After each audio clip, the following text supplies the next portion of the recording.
All right, so Brett, another big win over your in-state rival Georgia Southern, and posted a shutout on top of it. Discuss the contest and what led to the victory.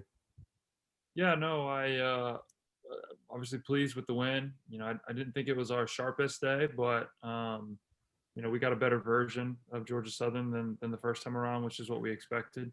And they made us work for it, particularly in the first half, and we were able to get a goal. And I think that goal sort of changed some of the momentum. And then able to put two away in the second half, and probably looked a little bit more comfortable than maybe it actually was on the whole. But at the end of the day, it's a conference win on the road, so we'll take it. Andrew Bennett got two goals for you, first two goals of his career. We've talked about the depth of your scoring on the team, and now it looks like Andrew's another guy that's putting his name into that rotation. Yeah, no, Andrew's really talented. We kind of just figured he'd get one, and then that would open the door for a few more. We didn't know that would be in the same game per se, but yeah, he's really talented. We tried to take maybe some of the handcuffs off him a little bit, encourage him just to be a little more free in this game, and he came out and played really well. I thought even beyond those goals, he did some really nice things. So not a huge surprise because he is super talented. Just continuing to kind of get his bearings straight in college soccer, and we think he has a really bright future. Matthew scored another goal for the team right now, and I think that puts him at 4 for the season, so he's among the leaders with Aries. What about him and scoring that goal in the second half to really put the game away for you? Yeah, it was a great goal.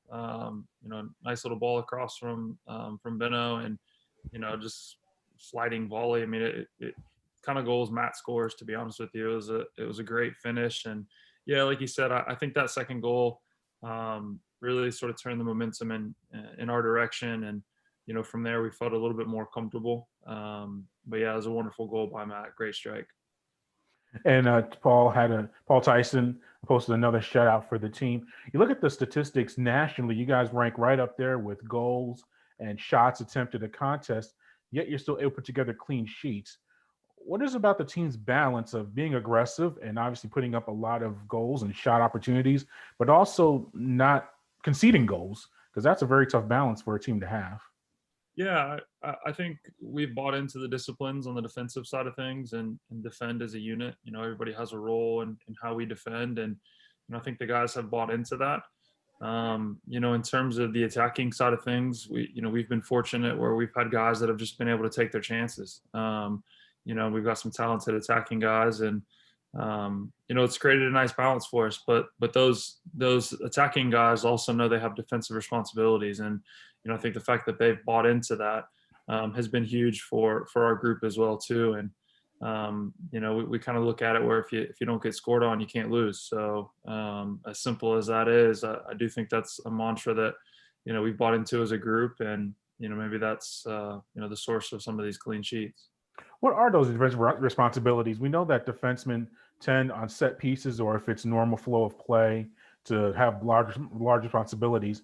How does an attacker, a forward that is obviously up front, or a midfielder, is it stopping the counter or trying to limit that, or how do they contribute to the defensive side of things?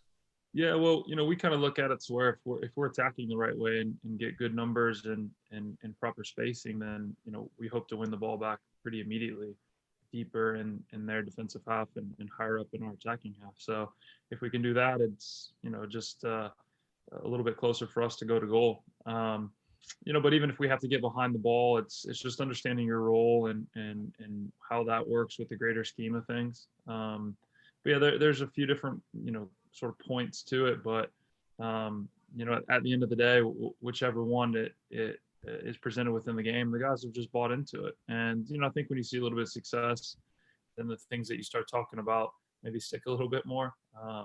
So the idea of sort of defending as a team and as a group, and then producing clean sheets, probably speaks volumes to these guys when you're trying to get them to do things. You consider pressing either off of a free kick or goal kick, or even just when play starts up again. Is that you consider that defense in a way when you're Yeah, pressing? yeah, Is that kind of what you talk about, or when you're saying everyone has a role, that those top three, four guys, when their defenders have the ball, be very aggressive with your press. Is that considered defense? Oh yeah, 100%. I mean, I think your line of confrontation or where you want to set that line in terms of where on the field at least, is certainly tactical in terms of how a team wants to approach the game.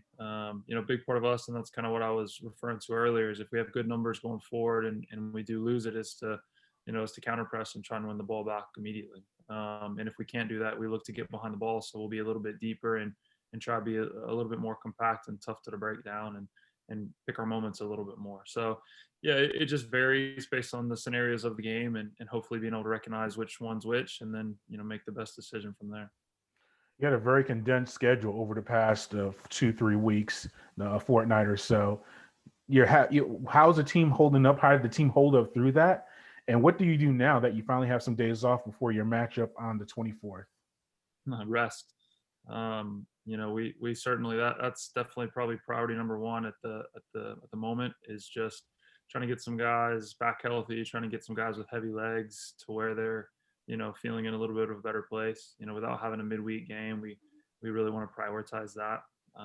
There's definitely some things that we need to improve and get better at, but we think that'll be a little bit easier to do if we have physically we're in a better place, and think that'll have a direct correlation to the mental side of things as well too. So yeah, just trying to be having those conversations with guys, the honest conversations, just to how they feel, and put together training sessions that are going to be best for those guys in particular. So it may mean some split sessions here and there just to give a particular group of guys or individuals some more rest, and then some guys that maybe need some more touches or a little harder work. And just trying to strike that balance to where come Saturday we'll play a really good Central Arkansas team to where hopefully we can put our best foot forward. And you mentioned Central Arkansas non-conference contest. Obviously, you played a lot of conference matchups. We mentioned Georgia Southern. You take a little bit of break for that now against a Central Arkansas team. Obviously, you want to win. That's priority number one, I'm sure. But what do you want to take away from this contest as you take a little bit of break from Sun Belt play and then hop right back into it afterwards? Well, they're actually an affiliate member of Sun Belt. Oh, goodness. Okay. Yeah, Sun Belt's weird like that. Soccer, sometimes it's different. All right, so they are a conference opponent.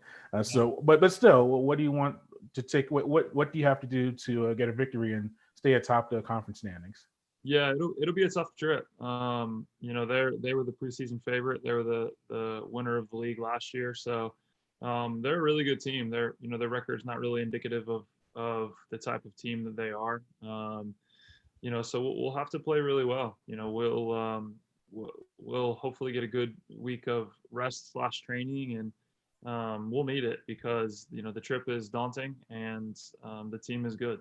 Physical, some experienced players, and we think they've got a really good group this year. So we'll need to be really clicking if we're able to get anything from the game.